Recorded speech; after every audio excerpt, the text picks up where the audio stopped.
kailan lang natalo ang kalaban, hindi makamove on, nagngangaw kahit saan.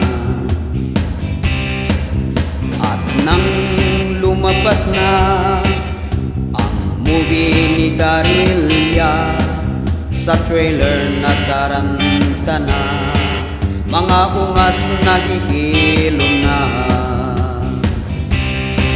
Ngunit ako ay nagtaka, bigla na lang umepal na. Ang direktor na lamangan na, nabiyak-yaka ang utak niya. Ito namang isang reporter na nagpag-check sa trailer, wala daw sulo noon sa People Power Revolution. Ngunit ako ay nagtaka, bumubula ang bibig niya. Nakulangaw, tumahimik ka, si Sangkay ay tinatawanan ka.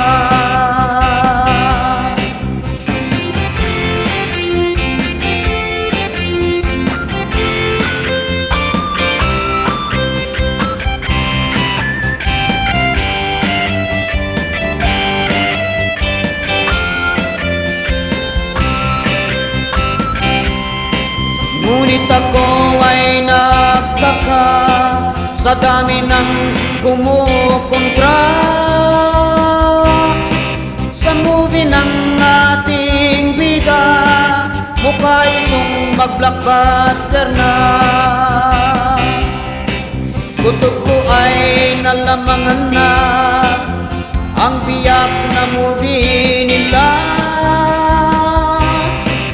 Kaya pala sobrang epal na ang kalaban ng ating bida. Kutob ko ay lulubog na ang history ng mga chismosa. Pag ang movie ay napanood na, made in Malacanang sobrang ganda. Kutob ko ay mababago na ang chismis ng nasa kabila. Ang history ay maituwid na at sa wakas ay mabubuo na. Itong movie ng dekada, ikaw ay mamamangha. Si Daryl Yap ay sobrang hot na sa mata ng social media. Sa sobrang hot ni Daryl Yap, nasusunog sila't umiiyak.